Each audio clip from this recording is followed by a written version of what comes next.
masa berganti, tantangan kan kita hadapi, bergandeng tangan untuk negeri, era kita menanti berseri. Assalamualaikum warahmatullahi wabarakatuh.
Bismillahirrahmanirrahim. Assalamualaikum warahmatullahi wabarakatuh. Alhamdulillahirabbil alamin. Wassalatu wassalamu ala asrofil anbiya'i wal mursalin sayyidina Muhammadin wa ala alihi washabbihi ajmain. Amma ba'du. Bapak Kepala Sekolah yang saya hormati dan rekan-rekan guru semua yang saya banggakan. Sholawat beserta salam marilah kita curah limpahkan ke junjungan kita Habibana wa Nabiyana Muhammad Sallallahu Alaihi Wasallam, kepada sahabatnya, kepada keluarganya, sehingga sampai kepada kita sebagai umatnya. Alhamdulillahirabbil alamin. Pada hari ini kita dapat berkumpul dalam acara pengimbasan modul 1.4 mengenai budaya positif di SDN Chandraniti. Nah, sebelum kepada materi, saya akan bertanya terlebih dahulu. Apakah Bapak Ibu semuanya setuju dengan pernyataan berikut? Yang pertama, hukuman dapat mendisiplinkan siswa. Ya, betul. Jadi hukuman itu tidak dapat mendisiplinkan siswa. Kemudian yang kedua, memberikan hukuman dengan hal yang positif seperti membaca, membersihkan WC sekolah dan halaman sekolah itu dapat meningkatkan disiplin anak. Kemudian yang ketiga, memberikan penghargaan dapat meningkatkan motivasi belajar anak. Betul atau salah Ibu Bapak semuanya? Iya, betul. Nah, yang selanjutnya yaitu perubahan paradigma teori kontrol, teori pilihan atau ilusi kontrol. Nah, yang pertama dari perubahan paradigma teori kontrol yaitu ilusi guru mengontrol murid. Kemudian yang kedua, ilusi bahwa ketika dan membuat orang merasa bersalah dapat mengucilkan karakter. Yang ketiga, ilusi bahwa semua penguatan positif, efektif, dan bermanfaat. Yang keempat, ilusi bahwa orang dewasa memiliki hak untuk memaksa. Yang selanjutnya, apa itu budaya positif? Nah, budaya positif itu adalah nilai-nilai atau keyakinan dan kebiasaan-kebiasaan di sekolah yang berpihak pada murid, agar murid dapat berkembang menjadi pribadi yang kritis, penuh hormat, dan bertanggung jawab. Nah, kemudian disiplin positif. Disiplin positif itu adalah cara penerapan disiplin tanpa kekerasan dan ancaman yang dalam praktiknya melibatkan perilaku komunikasi efektif antara guru dan murid. Nah, ini adalah sebagai contoh penerapan disiplin positif yaitu membuat kita itu di kelas membuat kesepakatan kelas. Jadi tiap anak memberikan pendapatnya apa yang akan kita sepakati di kelas kita. Nah, dan selanjutnya kita sepakati semua. Kemudian apa makna disiplin?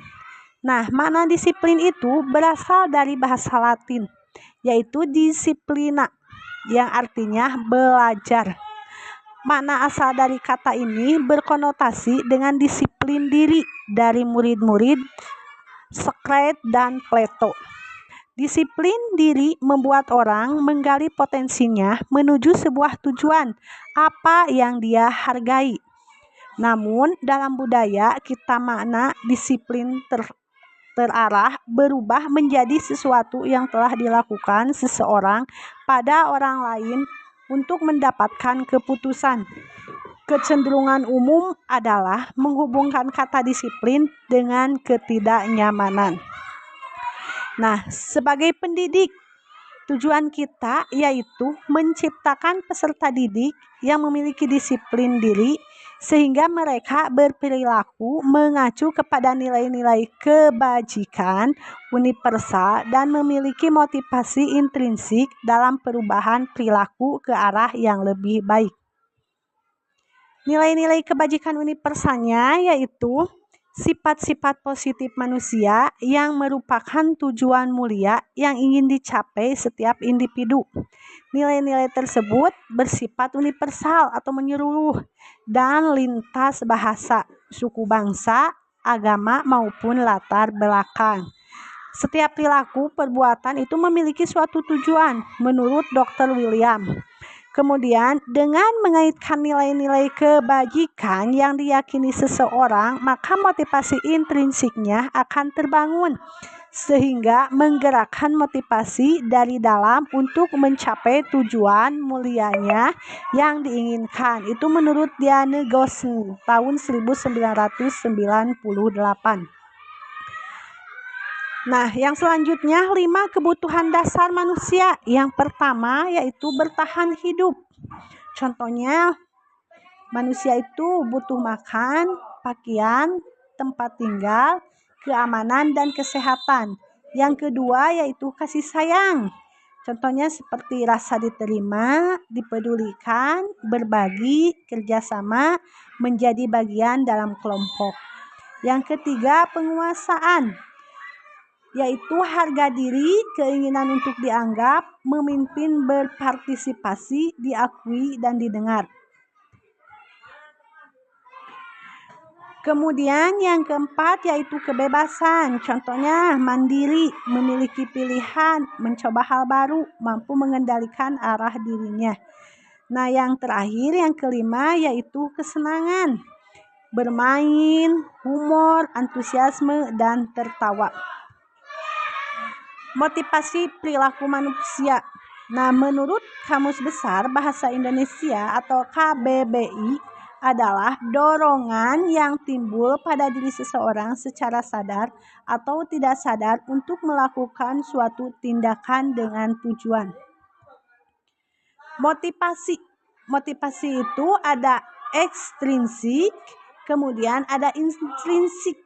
Nah, yang termasuk ke dalam ekstrinsik yaitu untuk menghindari ketidaknyamanan atau hukuman. Yang selanjutnya untuk mendapatkan imbalan, penghargaan dari orang lain. Nah, yang intrinsiknya yaitu untuk menjadi orang yang mereka inginkan dan menghargai diri sendiri dengan nilai-nilai yang mereka percaya. Kemudian Hukuman itu tidak terencana atau terjadinya secara tiba-tiba. Murid tidak tahu apa yang akan terjadi, tidak dilibatkan.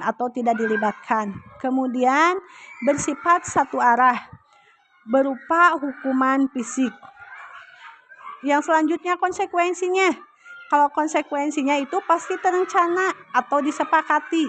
Kemudian sesuai peraturan. Murid tetap dibuat tidak nyaman. Restitusi, proses menciptakan kondisi bagi murid untuk memperbaiki kesalahan. Proses kolaboratif yang mengajarkan murid untuk mencari solusi. Kemudian yang selanjutnya ada 5 posisi kontrol guru. Yang pertama yaitu penghukum, kemudian teman, manajer, pembuat merasa bersalah, dan pemantau. Nah, kita itu sebagai guru, coba kita harus berada di posisi yang mana? Ya, betul. Ya, kita itu sebagai guru harus berada di posisi sebagai manajer. Assalamualaikum warahmatullahi wabarakatuh. Waalaikumsalam warahmatullahi wabarakatuh. Alhamdulillah dalam kesempatan hari ini kita dapat berkumpul dalam acara pementasan 1.4 yaitu budaya positif. Terima kasih kepada rekan-rekan guru semuanya yang telah hadir. Salawat serta salam yang tercurah limpahkan kepada pimpinan kita Habibana Wadiana Muhammad Sallallahu Alaihi Wasallam. Terima kasih kepada Bapak Kepala Sekolah SD Chandraniti Haji Jajah Iskandar SPD MPD, guru-guru SD Chandraniti. Nah, apakah Bapak Ibu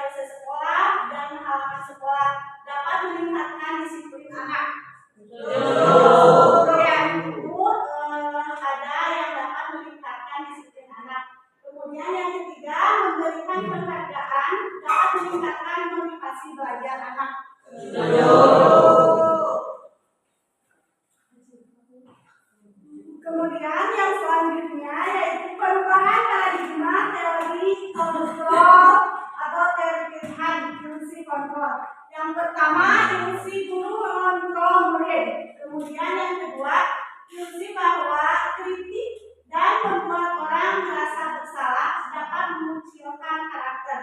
Kemudian ketiga, ilusi bahwa semua perbuatan positif itu efektif dan bermanfaat. Keempat, ilusi bahwa seorang dewasa memiliki hak untuk memaksa. Kemudian apa itu budaya positif? Bapak, Ibu guru, apakah ada yang tahu apa yang dimaksud dengan budaya positif? Ya, budaya yang baik diantaranya. Nah, definisi budaya positif itu menurut Ki Hajar Dewantara, nilai-nilai atau keyakinan dan kebiasaan-kebiasaan di sekolah yang berpihak pada murid agar murid dapat berkembang menjadi pribadi yang kritis, kemudian penuh hormat dan bertanggung jawab. Kemudian disiplin positif. Disiplin positif itu adalah suatu cara penerapan disiplin tanpa kekerasan dan ancaman yang dalam praktiknya itu melibatkan perilaku komunikasi efektif antara guru dan murid. Itu bisa dicontohkan dengan yang kita buat waktu pertama masuk sekolah, kesepakatan kelas. Itu diantaranya merupakan disiplin positif. Kemudian yang selanjutnya yaitu apa makna disiplin. Nah, disiplin itu berasal dari bahasa Latin yaitu disiplin yang artinya belajar. Makna asal dari kata ini berkonotasi dengan disiplin diri dari murid-murid Sprite dan Plato. Disiplin diri itu membuat orang menggali potensinya menuju sebuah tujuan apa yang dia hargai. Namun dalam budaya kita, makna disiplin telah berubah menjadi sesuatu yang telah dilakukan seseorang pada orang lain untuk mendapatkan keputusan. Kecenderungan umum adalah menghubungkan kata disiplin dengan ketidaknyamanan. Tujuan kita yaitu menciptakan peserta didik yang memiliki disiplin diri sehingga mereka berperilaku mengacu kepada nilai-nilai kebajikan universal dan memiliki motivasi intrinsik dalam perubahan perilaku ke arah yang lebih baik. Kemudian yang selanjutnya yaitu nilai-nilai kebijakan universal. Nilai-nilai kebijakan itu adalah sifat-sifat positif manusia yang merupakan tujuan mulia yang ingin dicapai setiap individu. Nah, nilai-nilai tersebut itu bersifat universal dan lintas bahasa, suku bangsa, agama maupun latar belakang. Nah, setiap perilaku kebijakan itu memiliki suatu tujuan menurut Dr. William.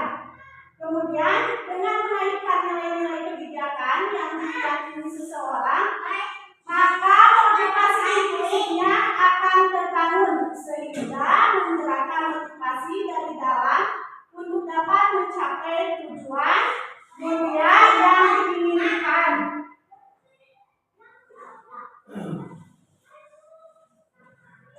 Yang selanjutnya yaitu 5 kebutuhan dasar manusia. 5 kebutuhan dasar manusia itu yang pertama yaitu bertahan hidup.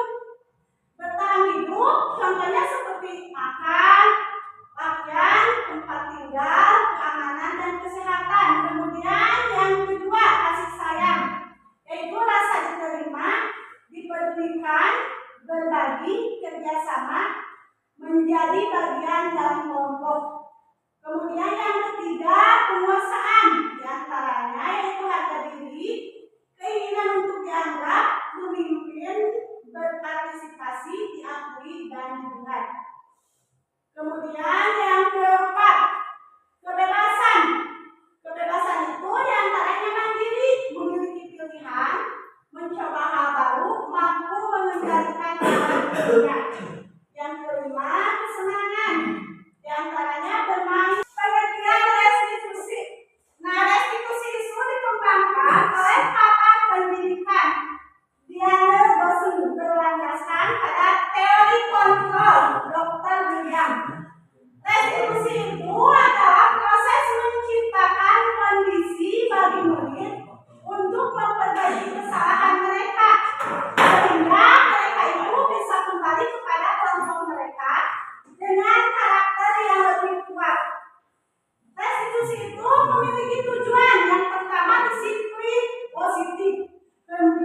yang berusukan karena mereka merasa dihargai dan didengar.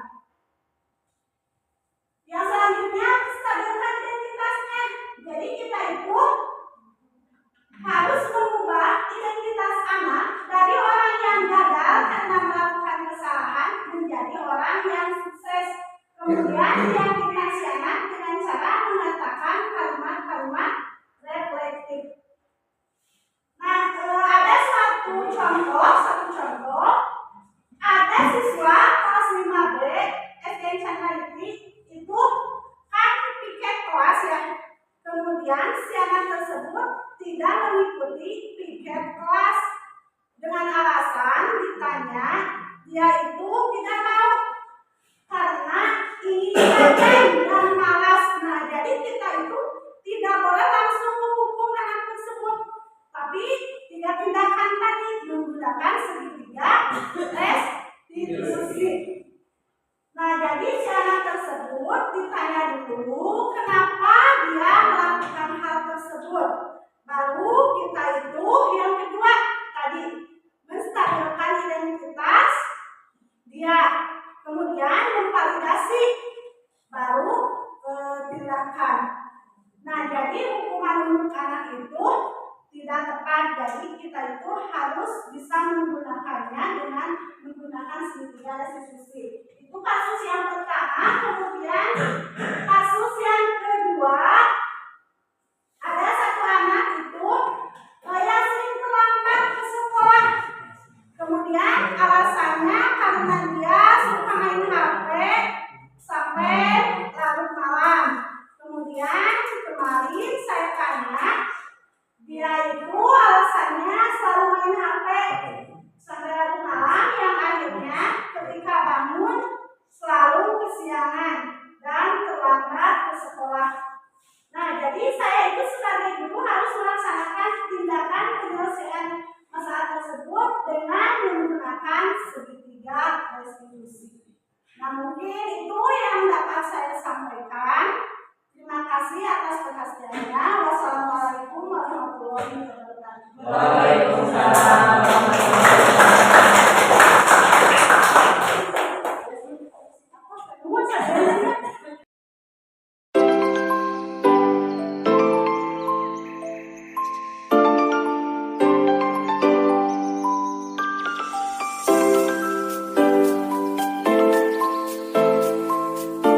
Assalamualaikum Dwi. Waalaikumsalam, Bu.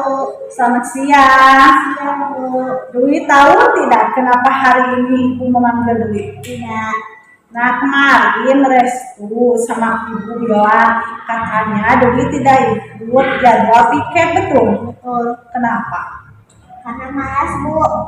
Kok malas? Karena pengen main dengan teman-teman. Nah, harusnya Dwi itu ikut membersihkan kelas karena kebersihan itu kan sebagian dari iman. Kemudian kita juga sudah membuat kesepakatan kelas. Di antaranya apa coba? Siswi harus selalu menjaga kebersihan kelas, lingkungan sekolah. Iya, di antaranya itu kita itu sebagai warga sekolah harus selalu menjaga kebersihan kelas dan lingkungan sekolah. Dwi itu tidak boleh seperti itu ya. Jangan diulangi lagi ya. Nah, minta maaf, Bu, karena saya sudah tidak kelas. Iya, hari ini Ibu maafkan, tapi jangan diulangi lagi. Nah, Ibu doakan mulai sekarang Dwi jadi anak rajin, jadi anak soleh, suka membantu dan mau membersihkan kelas dan lingkungannya bersama teman-teman ya. Terima kasih Dwi. Assalamualaikum warahmatullahi wabarakatuh. Saya Dwi Cahaya Ramadhani, kelas 5B SDN Chanaliti. Saya merasa senang sudah berbicara dengan Bu Elis. Saya tidak akan mengulanginya lagi karena itu sikap yang tidak baik. Terima kasih Bu Elis. Ibu Elis.